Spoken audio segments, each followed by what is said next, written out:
can't, ooh. But I'm going to read it from New American Standard.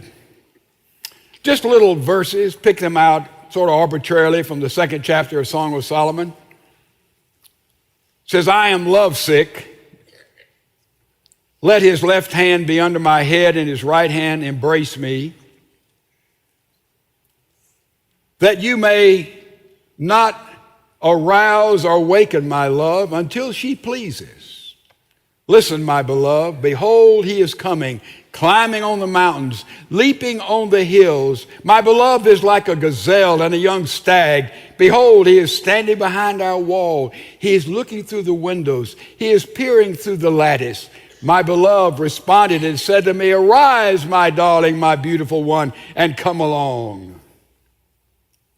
O my dove, in the clefts of the rock, in the secret place of the steep pathway, let me see your form. Let me hear your voice. For your voice is sweet and your form is lovely. And then there's this 15th verse. And the 15th verse, in the middle of this fabulously intimate love sonnet with such beautiful verbiage. Oh, I mean, if we had this kind of verbiage in expressing love, it would be, in this beautiful verbiage, there's almost a sound of a cymbal clash. Shoom! Because you bump into this verse. Catch the little foxes for us, the little foxes that are ruining the vineyards while our vineyards are in bloom. What is that all about? Here is a man and a wife coming together in beautiful love making, and right in the middle of it, watch the little foxes.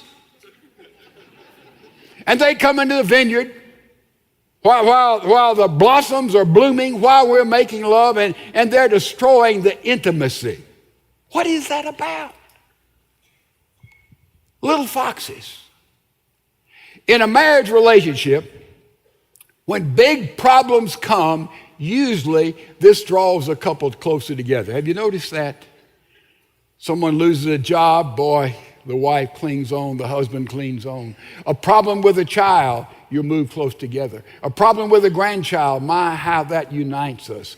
A problem in financial areas, a problem in emotional areas. All the big problems that come up in everybody's life, the husband and wife tend to move closer together and lean on one another. Sometimes she holds him up. Sometimes he holds her up, and they hold each other. Big problems have a way of doing that.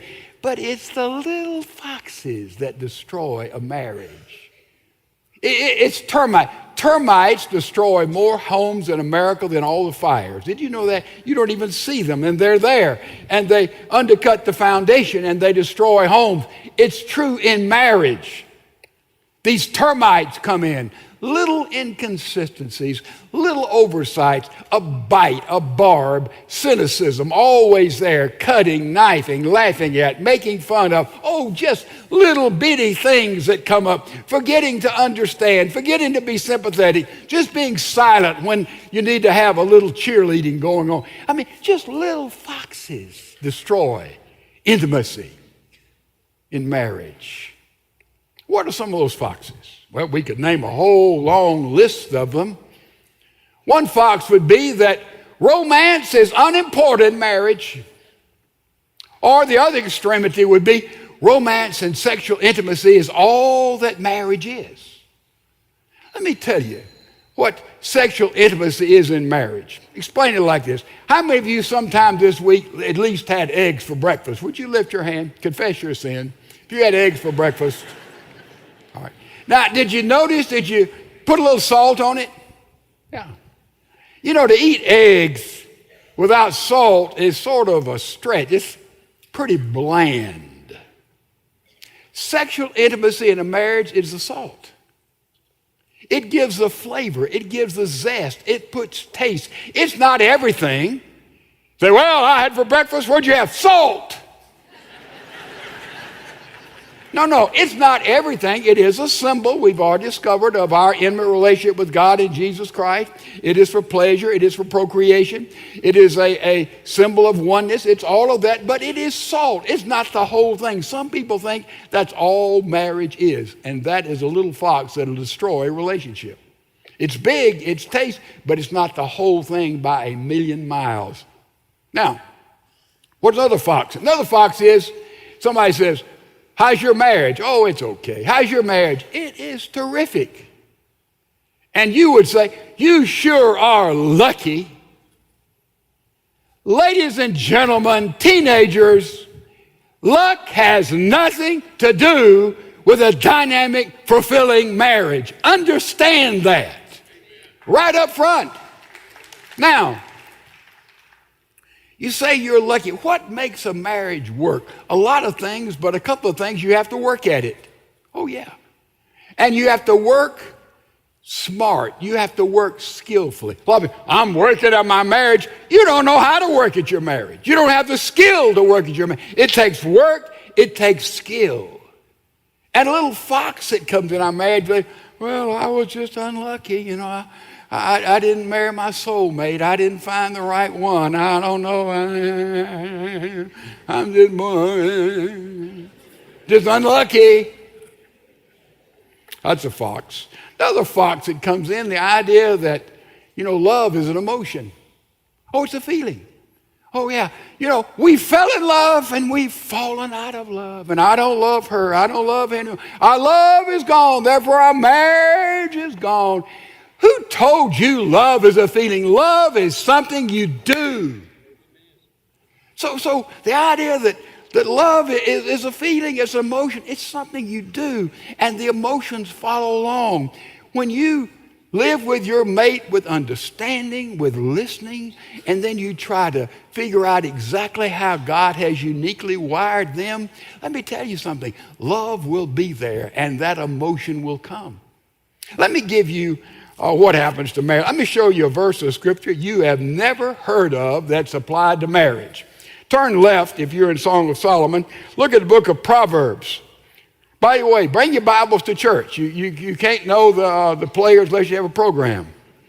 Look at Proverbs chapter 14. I'm going to give you a verse you've never seen used in marriage. Proverbs 14:4. Where no oxen are, the manger is clean, but much revenue comes by the strength of the ox. Now, you don't have to be Phi Beta Kappa, an exegete, or skillful in hermeneutics to understand what that verse is saying.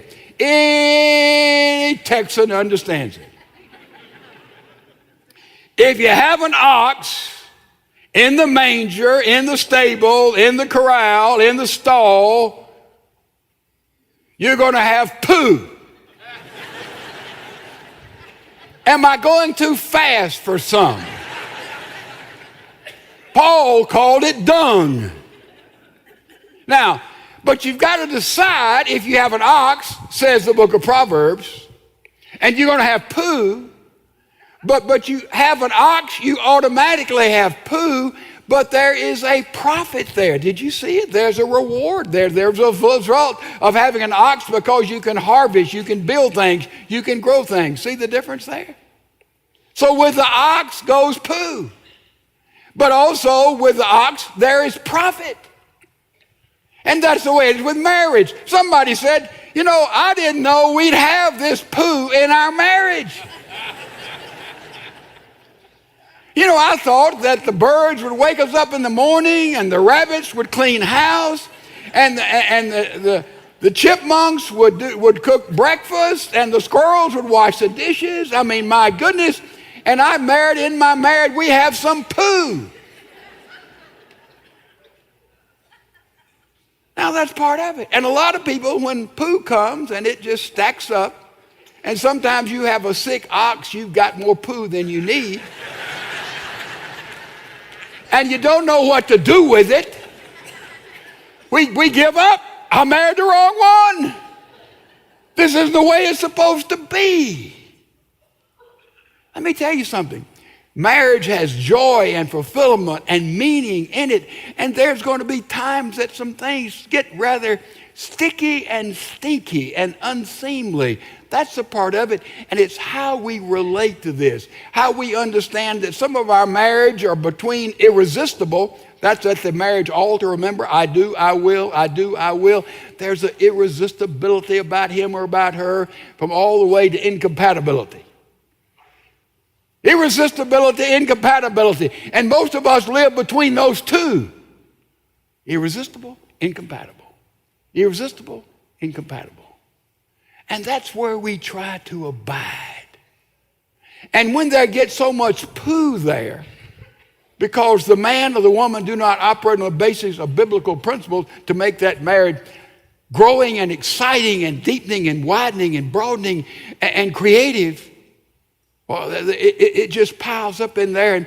And that gives an atmosphere where a third party could come into that marriage. A third party. An affair. It can be an affair with your mind when you're addicted to pornography. This is true of a lot of people who are older. Well, I deserve this. I need this. It's okay. Adultery in your mind. Jesus talks about in Matthew 5 how deadly that is. Needs radical surgery. Don't just taper off, cut it out. Or it can be actually a third party coming in. Well, I thought that would never happen to us. It was irresistibility, and now there's incompatibility, and I must have picked the wrong one. And so a third party can come in. And it starts so subtly. Happy hour. A lot of people get off from work. They have to go by a bar somewhere and get lubricated before they go home and face their wife or their husband. That's right. And there's an atmosphere. I can be free. There's no restraints. Don't worry about children or problems. Man, this is the place, and I really can express myself. And the whole atmosphere comes into being there that can lead to infidelity, that can lead to a mindset and a lifestyle that'll cut the rug out from under your marriage. My house, I have a security system. Go to bed at night, I mash a button, bang, it said beep, and all through my house. If you come in a window, door, the attic, anywhere else, an alarm will go off. I feel safe there because no one can come in without me knowing about it. No one can come in. Nothing can come in. A burglar can come in without me knowing about it. I thought about that and I said, this is what we need to have affair-proof marriages. We need security systems. First of all, I suggest you put a security system around your life. Around your life. How do you put a security system around your life? It starts right here. As a man thinketh, so is he. We're to build in our mind the mind of Christ. Garbage in, garbage out. What you listen to, what you see, where you go, keep that mind clear. The first glance is okay. Billy Graham says, I see a lovely woman walking by. I look at her once, but he said it's that second glance. That second glance. Don't have a second glance, guys, gals. Don't do that. That's where trouble begins. You go to a football game and all of a sudden you don't even know everybody has those binoculars till the halftime when the cheerleaders come out and boy, there they go. Deadly. Deadly. Deadly. Mark my words, it begins in the mind. The Bible says we're to take every thought that comes. In other words, when here's this picture, here's this mind, when we take it and a thought comes, we deal with it and we let Christ take captive of it and we move on. It's when we take those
sensual thoughts and we play with them and we turn on our pornograph and we play them over and over. See, nobody knows about that. I deserve that pleasure. We rationalize it away. That's where the trouble begins. It always begins in the mind. Always in the mind. So keep a watch over your mind. That's a part of the security system built around yourself. The other thing, your friends.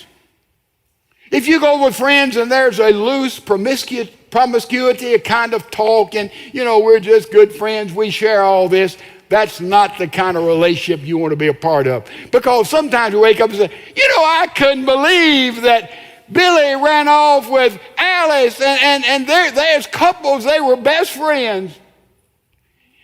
Where have you been? Pick your friends, your intimate friends, to make sure they're on the same page and there's good humor and godly relationship and fun together and activity together. But pick your friends very carefully. And what about where you work, in the marketplace? You see, we go to work, we look our best, we smile with everything, we go home and say, is that the same person? Where's all that personality? Where's all that interest? What happens to them? What do you do to protect yourself? I don't know what you do, but if you want to put a security system around yourself in the marketplace, for years I did a lot of counseling. I don't do that anymore. If I do any counseling, I sit down in the worship center. I do about that much, and I'm the worst counselor you'll ever talk with. Really, I'm terrible. I am awful. So don't go for me for counseling. I don't do that. We've got professionals. But when I did a lot of counseling as a young pastor, I realized this is a pretty intimate situation. You run into a lot of stuff. And I'd heard already that all women fall in love with their pastor and their doctor, and I didn't want to be in that chain. So when I did counseling, and I could take you right to the desk. I got a big desk. I put a big Bible in the middle of the desk, big old Bible in the middle of the desk. I would seat them over there in a chair that was very uncomfortable. And I would put pictures of my wife and my children, my grandchildren on my desk. On the credenza, I'd put a picture of my wife and my children, my grandchildren, big pictures behind my desk. I had a window, I can take you to the office, that was open as the sun would climb in and blind the person I was talking to. And if they got to me, they had to crawl over a big desk, all of my family, and a Bible. And they couldn't see because the sun had blinded them. Ladies and gentlemen, build a security system around yourself at work. You know what Paul said to Timothy in this area? He said, treat older people with respect. Treat peers, men and women, as your brother and your sister. Have that mindset. This is my brother. This is my sister. Treat younger men and women as if they were your sons and your daughters. If you'll build in that mindset, that'll help you put that security system around your life. Also, you need to put a security system around your mate, around your wife, around your husband. You say, well, what does that look like? Well, maybe you ought to give them a chastity belt for Christmas. No, maybe you ought to get a detective to follow them. Or check their email. They've been talking to their phone. Get their computer and have somebody to work it out. Search their pockets. What do you do? How do you put a security system around your wife, around your husband? I'll tell you one thing you do right up front. I'll make it easy for you. You just build such a relationship with them that you have a Rolls Royce home relationship with your wife, your husband, and they won't be interested in trading that Rolls Royce for a bicycle. And it's how you look on marriage. Dr. Willard Harley has a wonderful book. He talks about how we think of ourselves in romantic relationships. He said one image is we're freeloaders. Some people are married, they're freeloaders. Well, as long as I get what I want, I'm in this thing. But when I stop getting what I want, I'm out of here. Freeloaders. I'm not going to pay any price. It's got to just be natural.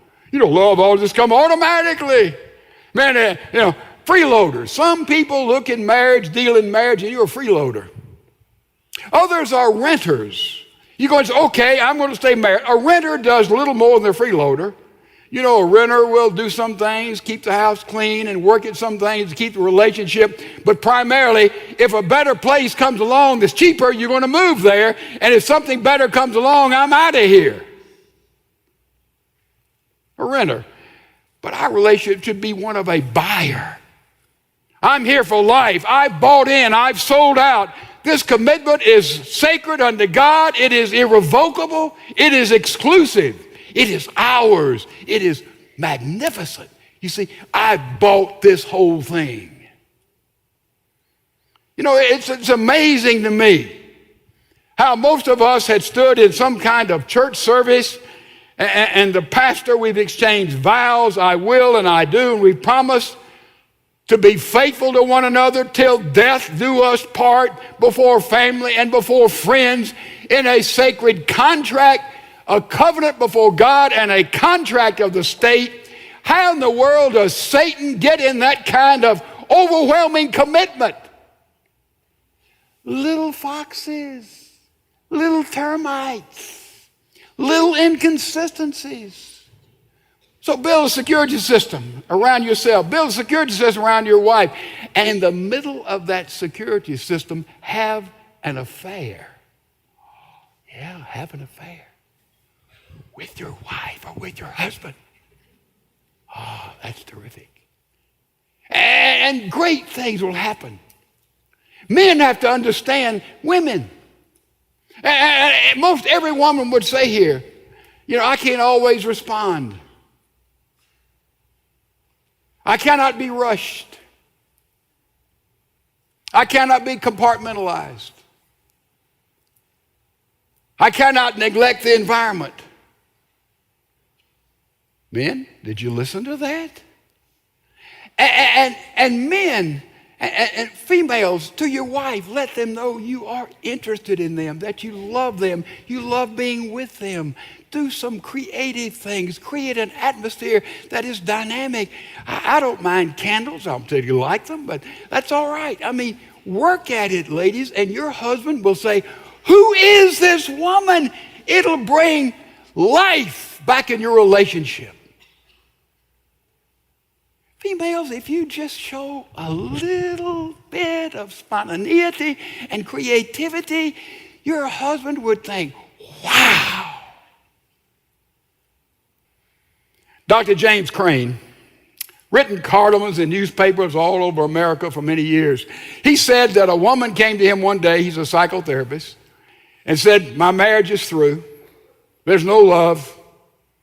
We fell in love, we've fallen out of love, and my husband has been so negligent of me. He's just criticized me and accused me, and she said, I'm finished. 12 years is enough. I'm getting a divorce. She said, my mind is made up, but she said, Dr. Crane, I've come to you and asked you how I can really get revenge. She said, I don't want a divorce. I want revenge for these 12 years that he's just eaten out of my life. Dr. Crane said, I'll tell you what you do. Are you willing to give another month so you'll really get revenge? She said, I'm willing to do anything. I want a pound of his flesh. He said, this is what you do. Said, when you go home tonight, go fix him the best meal, his favorite meal. And said, just tell him, you know, you love him, you want to prepare this for him. Said, I'll surprise him. She said, he'll be stunned. And he said, you know, brag on him, ask about what he's doing. And said, tomorrow night you come and you be ready and you be amorous and you want to be with him physically and love him. And said, love him with all your heart, with all your body, with all your soul. Just admire him and just work at the chemistry. And said, do that and please him and encourage him and cheerlead for him and ask about him and tell him how special he is. He said, do this for a solid month. And said, at the end of that month, when he is floating on cloud 9, you tell him, I hate you, I'm leaving you, and I'm getting a divorce. And Dr. Crane said, that'll work. You call me, and I'll get you the meanest lawyer in this city, and this lawyer will take everything he has, and the rest of his life he'll be totally miserable because he'll never find a wife as fabulous as you've been to him that month. She said, I'll do it.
Several months went by.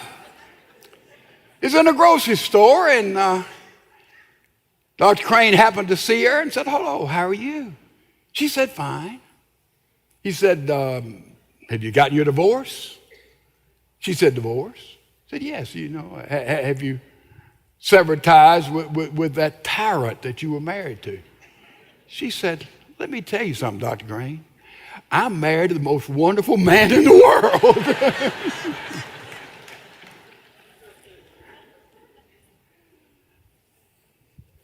Put a security system around yourself. You've eliminated 50% of the affairs right there.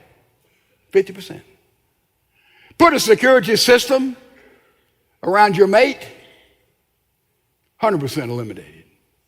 In the middle of that security system, have an affair.